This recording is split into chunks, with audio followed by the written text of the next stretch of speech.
প্রিয় শিক্ষার্থীবৃন্দ, climax private English private হোমের পক্ষ থেকে তোমাদেরকে আজকের লেকচারে স্বাগত জানাচ্ছি। আমাদের আজকের লেকচারটি হলো পাইক কবিতাটির দ্বিতীয় খণ্ড। তো চলো দেখি পার্ট 2 আমরা কমপ্লিট করি। গতকালকে আমি প্রথম 16 লাইনের উপরে যে লেকচারটি তৈরি করেছিলাম, আজকে সেটারই বর্ধিত অংশ, অর্থাৎ সেখান থেকে শুরু করব 16 লাইনের পর থেকে শেষ পর্যন্ত। তো চলো এগিয়ে যাই। তো 17 নম্বর লাইনে যেটা আমি দেখতে পাচ্ছি, যেটা আছে যে এইখান থেকে কবি তার নিজস্ব কিছু এক্সপেরিয়েন্সের কথা বলবে এই পাইক মাছ নিয়ে।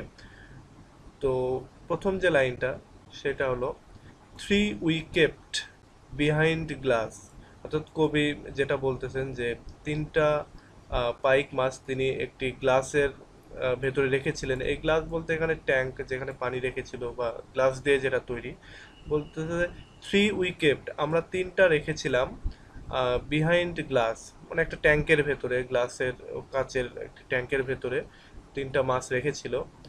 জাঙ্গলড ইন ওয়েট, এবং যে তার ভেতরে একটা জংলি পরিবেশ তিনি সৃষ্টি করেছেন বিভিন্ন আম, আম, উদ্ভিদ দিয়ে বা ঘাস লতাপাতা দিয়ে, যাতে করে একটা মাছের জন্য উপযোগী হয় এরকম আর কি।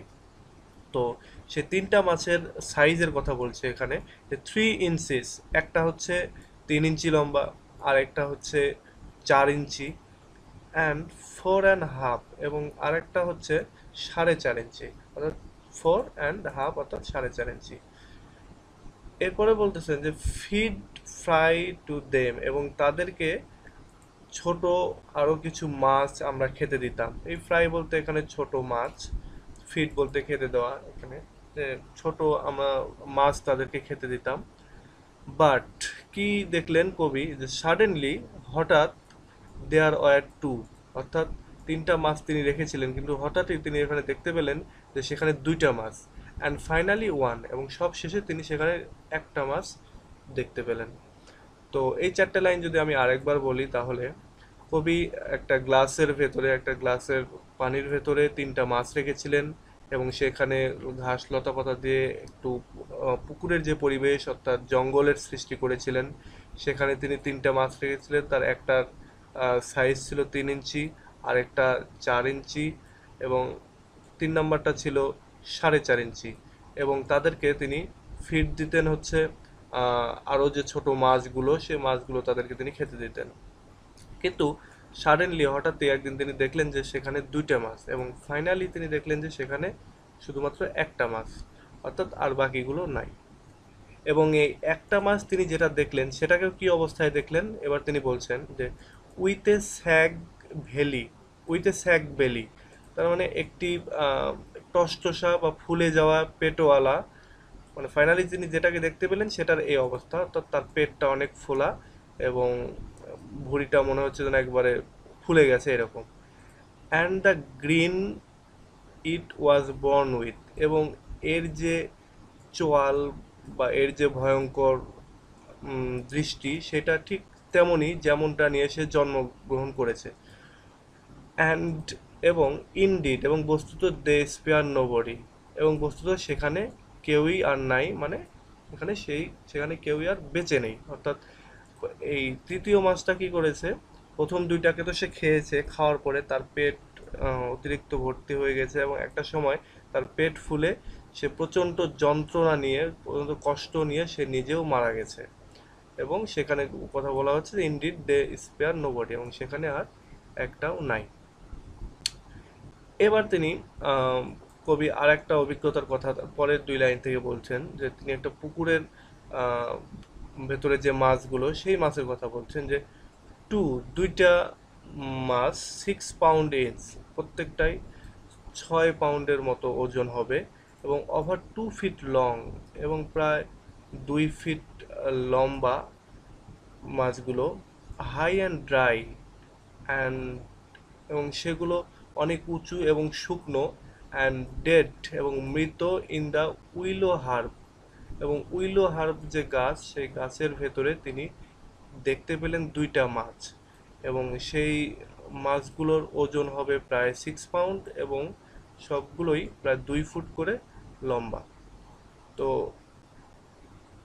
এই চারটা লাইন যদি আরেকবার বলি, যে তিনি যে মাছটা তিনটা মাছ রেখেছিলেন তার শেষেরটা কি করেছে, বাকি দুইটাকে খাওয়ার পরে সে নিজেও মারা গেছে, এবং তার পেটটা কেমন হয়েছে, তার পেটটা অনেক ফুলে গেছে, এবং তার যে আহ, চেহারা, সেই চেহারাটা মনে হচ্ছে অনেক সে কষ্ট নিয়ে সে মারা গেছে, এবং তার যে চোয়াল সেগুলো অনেক ভয়ঙ্কর দেখাচ্ছে।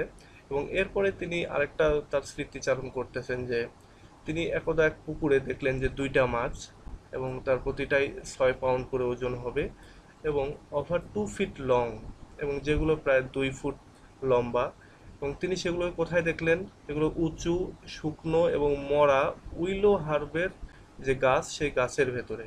এবং তিনি তাদেরকে কি অবস্থায় দেখলেন, যে ওয়ান জ্যাম্পড, একটা আটকে আছে, পাস্ট ইটস গ্রিল, আরেকটার ফুলকার ভেতরে, মানে একটা মাছ আরেকটা মাছের ফুলকা বা যে গলা, সেই গলার নিচে আটকে আছে, দ্য আদার্স গালেট, মানে অন্যটার গলা। অর্থাৎ একটা মাছ যখন আরেকটা মাছকে খেতে যাচ্ছে, তো ওই মাছটার গলাটা গিয়ে বা ওই মাথাটা গিয়ে যে মাছটা খাচ্ছে তার গলার ভেতরে গিয়ে আটকে গেছে। এই অবস্থায় তিনি দেখতে পেলেন দ্য আউটসাইড আই স্টার্ট, এবং যে মাছটা বাহিরে, তার চোখটা স্থির হয়ে আছে একবারে, অ্যাজ এ ভাইস লক, অত্যন্ত ভয়ঙ্কর রূপে, যেন চোখ দুটো বের হয়ে আছে। The same iron in this I, এবং একই রকমের চোখের অবস্থা, মানে একই রকমের মনে হচ্ছে যেন অত্যন্ত কষ্টের বা অত্যন্ত শক্ত বা কঠিন চোখ নিয়ে আরেকটাও তাকিয়ে আছে। অর্থাৎ এখানে যে দুইটা মাছ এর কথা বলা হচ্ছে, সেই দুইটা মাছের একটার চোখ যেন অনেক অনেক ভয়ঙ্কর, এবং আরেকটারও ঠিক সেরকমই অবস্থা। Though though its film shrank in death, যদিও এই মাছটার যে চামড়াটা সেটা সংকুচিত হয়ে গেছে মারা যাওয়ার কারণে। অর্থাৎ এই দুইটা মাছ একটা আরেকটাকে খেতে গিয়ে দুইটাই মারা যায়। অর্থাৎ একটা একটাকে খেতে গিয়ে আহ, গলায় আটকে গিয়ে, এবং দুইটাই মারা যায়, এবং মারা যাওয়ার ফলে তাদের চোখগুলো যেন বের হয়ে আসছিল এবং অনেক ভয়ঙ্কর দেখাচ্ছিল, এবং মারা যাওয়ার কারণে তাদের চামড়াগুলো সংকুচিত হয়ে গিয়েছিল। এরপরে কবি আবার বলতেছেন আরেকটা এই স্ট্যাঞ্জাটাতে, যে এ পন্ড আই ফিস্ট, তিনি বলতেছেন একটা পুকুর, যে পুকুরে আমি প্রায় মাছ ধরতাম, অনেক আগের কথা উনি স্মৃতিচারণ করতেছেন, যে এ পন্ড আই ফিস্ট, একটা পুকুর, সেই পুকুরে আমি মাছ ধরতাম, এবং পুকুরটা ছিল 50 ইয়ার্স অ্যাক্রস, প্রায় 50 গজ লম্বা বা আয়তনের। হুজ লিলিস, যে পুকুরের লিলিগুলো অর্থাৎ পদ্ম পাতাগুলো বা শাপলা পাতাগুলো, অ্যান্ড মাস্কুলার ট্রেন্স বলতে, মাস্কুলার মানে পেশিবহুল, ট্রেন্স হলো এক ধরনের ছোট মাছ। তো এইখানে যেটা মাস্কুলার ট্রেন্স বলতে বোঝাচ্ছে এই পাইক মাছগুলোকেই। তো বলা হচ্ছে যে আমি একটা পুকুরে মাছ ধরতাম, যে পুকুরটা প্রায় 50 গজ আয়তনের ছিল বা লম্বা ছিল, যার ভেতরে যে লিলিগুলো এবং মাস্কুলার ট্রেন যে পাইক মাছগুলো, তারাই টিকে ছিল, হ্যাড আউটলাস্টেড এভরি ভিজিবল স্টোন, তারা প্রতিটি দৃশ্যমান যে স্টোনগুলো, যে পাথরগুলোকে, সেগুলোকে ভিজিবল করেছিল, of monastery and planted them, সেই আশ্রমের, যে যেখানে যে মঙ্করা এই পুকুরটি তৈরি করেছিল, এবং সেখানে এই যে লিলি বা এই যে মাছগুলো তারা ছেড়ে দিয়েছিল।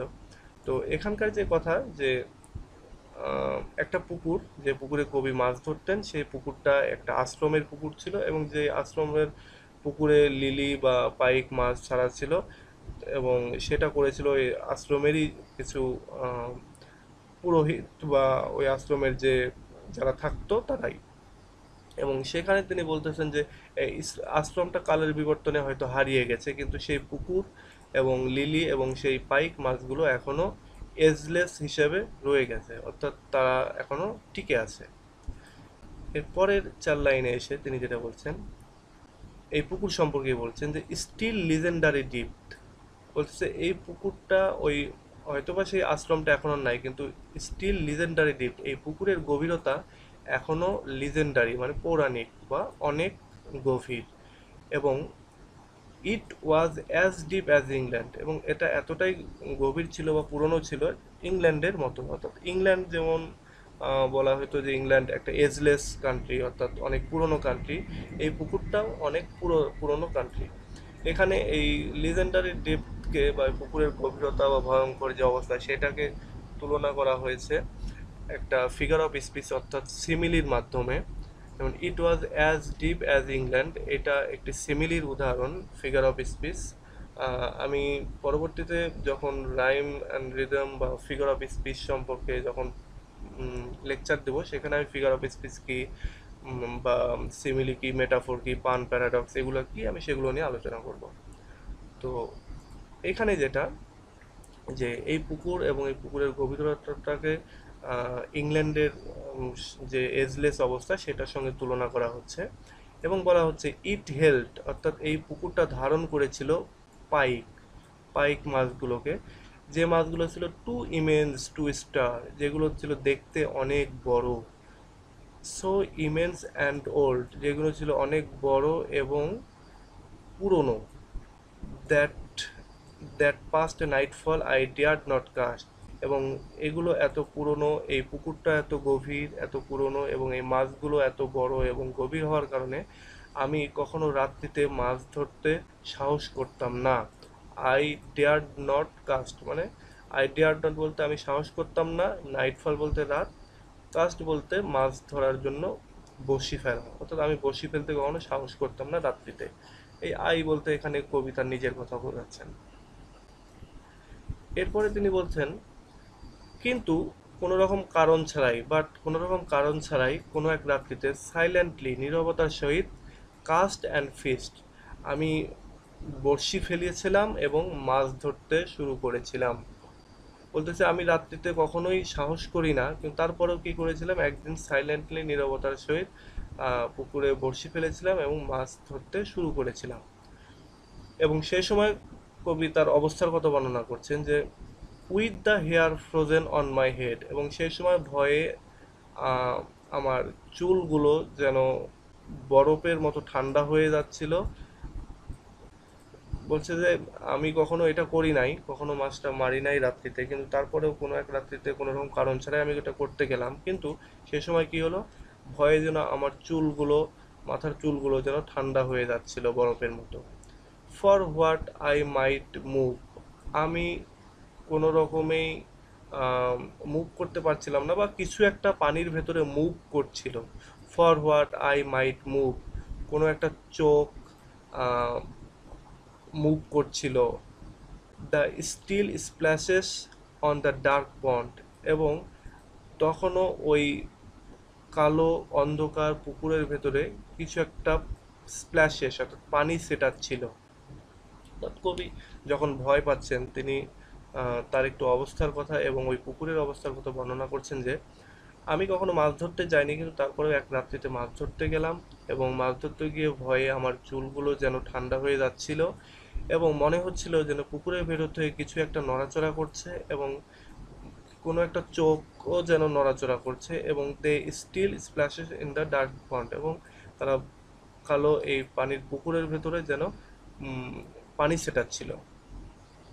এবং সেই সময় কি হয়েছিল, যে হাসিং আউল হাসিং দ্য ফ্লোটিং উডস, সেই সময় যেন আহ, আউল বলতে পেঁচা, পেঁচা পাখি যেটা, সেই পাখির শীষ বা ডাক এই ফ্লোটিং উডস মানে এই ভাসমান গাছপালা বা এই বনের ভেতর দিয়ে, frail on my air against the dream, frail বলতে ক্ষীণ হয়ে আসা, মানে আমার কানে যেন ক্ষীণ হয়ে আসছিল, এগেনিস্ট দ্য ড্রিম, ড্রিম বলতে ওই ভয়ঙ্কর অবস্থার ভেতরেই যেন এই আউল পেঁচা পাখির ডাকগুলো এই ভাসমান বনের ভেতর দিয়ে আমার কানে খুব ক্ষীণ হয়ে আসতেছিল, ওই ড্রিম বা ওই ভয়ের ভেতর দিয়ে। Darkness beneath night's darkness had freed, এবং মনে হচ্ছিল রাত্রির যে ঘন কালো অন্ধকার, সেই অন্ধকারের ভেতরে আরেকটা অন্ধকার যেন অবমুক্তকরণ হয়েছিল, অর্থাৎ রাত্রিটা ছিল ভয়ঙ্কর রকমের অন্ধকার, এবং যে অন্ধকারটা রোজ স্লোলি টুয়ার্ডস মি, এবং যেটা মনে হচ্ছিল অন্ধকারটা আমার দিকে স্লোলি উঠে আসছিল অ্যান্ড ওয়াচিং, এবং আমাকে দেখছিল। এখানে এই অন্ধকারটা বলতে এখানে পাইক মাছটাকে বোঝানো হচ্ছে, যে যখন সে ভয় পাচ্ছিল, কবি অনেক ভয় পাচ্ছিলেন, সেই সময়টাতে তার মনে হচ্ছিল যেন দূর থেকে পেঁচার ডাক এই ভাসমান বনের ভেতর দিয়ে ক্ষীণ হয়ে এই স্বপ্নীল ভয়ঙ্কর পরিবেশের ভেতর দিয়ে তার কানে এসে পৌঁছাচ্ছিল, এবং এই অন্ধকার পানির ভেতরে বা কালো পানির ভেতরে আরো কালো অন্ধকার এই মাছগুলো যেন ধীরে ধীরে জেগে উঠছিল, মাথা তুলছিল এবং ওয়াচিং, এবং তার দিকে তাকাচ্ছিল। অর্থাৎ এই পুরো লাইনটাতে তার কবি যে ভয় পেয়েছেন সেই অবস্থাটাই এখানে বর্ণনা করছেন। তো বন্ধুরা, আমি এখন পর্যন্ত যতটুকু বললাম এটা এই কবিতাটির লাইন বাই লাইন যে বাংলাটা হবে সেই বাংলাটুকু। আমি আগের যে 16 লাইন সেটা পার্ট ওয়ানে ডেসক্রিপশানে, ভিডিও ডেসক্রিপশানে আমি এইগুলোর অন্তর্নিহিত যে মিনিংগুলো সেগুলো দিয়ে রেখেছি। এবং এখন বাকি যে 32টা লাইন, 32টা ঠিক না, মানে 44 থেকে 16 লাইন বাদ দিলে যে কয় লাইন থাকে আর কি, সেই কয় লাইনের যে অন্তর্নিহিত যে মিনিংটা বা কবি এখানে যেটা বোঝাতে চাচ্ছেন সেই বিষয়গুলো আমি ভিডিও ডেসক্রিপশনে দিয়ে দেব, আপনারা সেখান থেকে কালেক্ট করে নেবেন। এবং বাংলাটা এতক্ষণ যেটা বললাম সেটা এই কবিতাটা যে লাইন বাই লাইন বাংলা। তো ঠিক আছে, আজকে এ পর্যন্তই, এবং এর পরবর্তীতে আবার নতুন কোনো ভিডিও পোয়েমের উপরে লেকচার নিয়ে আসবো, এবং ধীরে ধীরে এভাবে আমরা প্রোজ, পোয়েট্রি, রিডিং, রাইটিং সবগুলোই লেকচারের আওতায় নিয়ে আসবো। তো টিল দেন, আল্লাহ হাফেজ।